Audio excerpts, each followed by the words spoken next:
here. Hello, I'm Claire, and my question Hi, Claire. is in regards to transgender. I have an older sibling actually who's transgender, and my question is just how to approach that biblically, specifically in regards to what pronouns to use. Specifically in regards to what pronouns to use, and just in general. Yeah, Claire, bless your heart for asking that. Simply stated, there is no such thing as transgender. You're either XX or XY. That's it. God made man male and female. That is determined genetically. That is physiology. That is science. That is reality. This notion that you are something other than your biology is a cultural construct intended as an assault on God.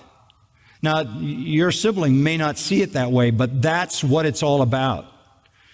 And as more than anything, in fact, I was reading an article by R.C. Sproul just yesterday in which he said that the greatest revolution in American history was neither the American Revolution or the Industrial Revolution. It is the sexual revolution.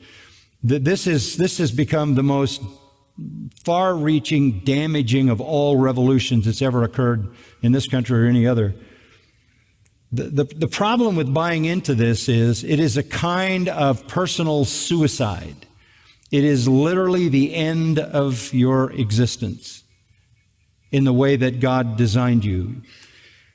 I've said this a few weeks ago. A person who is in the transgender world is 19 times more likely to kill himself or herself because you have completely cut yourself off from reality and from normal relationships. This is the end of your identity. This is the end of your ability to have a marriage that is a real marriage. It's the end of your ability to have a family. It's the end of your ability to connect and to be a part of a society and a culture and have a future and belong. It is a kind of extreme isolation that can be no more extreme. You can't get more extreme than saying, I am not who I actually am. Because that becomes an utterly imperceptible identity. You literally have disconnected yourself from existence. You aren't who you are. You are some fantasy person in your own mind. Look, this is going to continue to escalate because we live in a world where people are told to construct whatever they want themselves to be. This is what the internet does to people. It allows you to create yourself the way you want to create yourself. You can access whatever is out there, and you can create your own world, your own reality, and you can live in that world.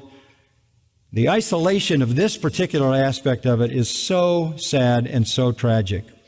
I read the other day a surgery was done in Australia on a 5-year-old to do a sex change.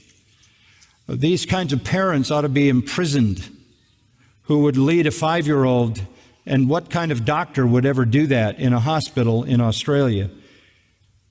This is a kind of scarring for life. So I don't mean by being so firm that you want to be lacking in love when you communicate this, but I think the only way you can address it honestly is to say, God made you. And God made you exactly the way He wanted you to be. You're not only fighting God in His physical creation, you are, even more importantly, fighting God in His sovereignty. You are fighting God in His spiritual relationship to you. This is a war on God. I'm not going to let God tell me who I am.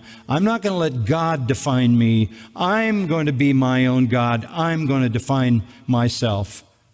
And you're in Romans 1, and that's a reprobate mind. That's a mind that doesn't even function.